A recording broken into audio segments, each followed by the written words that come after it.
Hi guys, this is Minjun and I'm gonna present my findings towards P&G's strategy and Duncan's guide about critical thinking. Question 13 is about how was the new P&G process for developing strategy similar or different from critical thinking as described by UTSC's Jennifer Duncan. Critical thinking is a higher order of thinking, which is the practice of using a number of different advanced thinking skills in various complex ways. Meanwhile, P&G developed a strategy to approach communications within the organization differently and more efficiently. The kind of conversation P&G wanted is called assertive inquiry, which blends the explicit expression of your own thinking with a sincere exploration of the thinking of others. This new norm would greatly enhance individual communication productivity in a team. Both critical thinking and assertive inquiry are excellent personal skills. The similarities of these two can be explained in three categories. The first is focus, in which Duncan states critical thinking focuses on ideas like assumptions, points of view biases, contexts, and implications.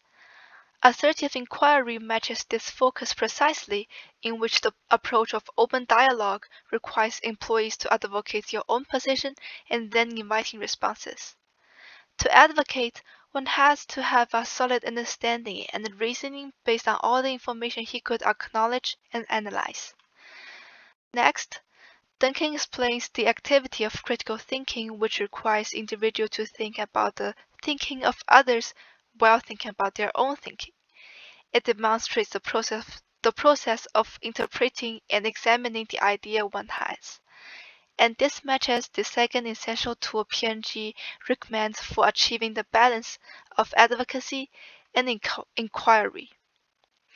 The tool suggests paraphrasing what you believe to be other person's view and inquiring as to the validity of your understanding. This requires employees to hold an open mind to examine and explore the possibility of switching to others' perspective.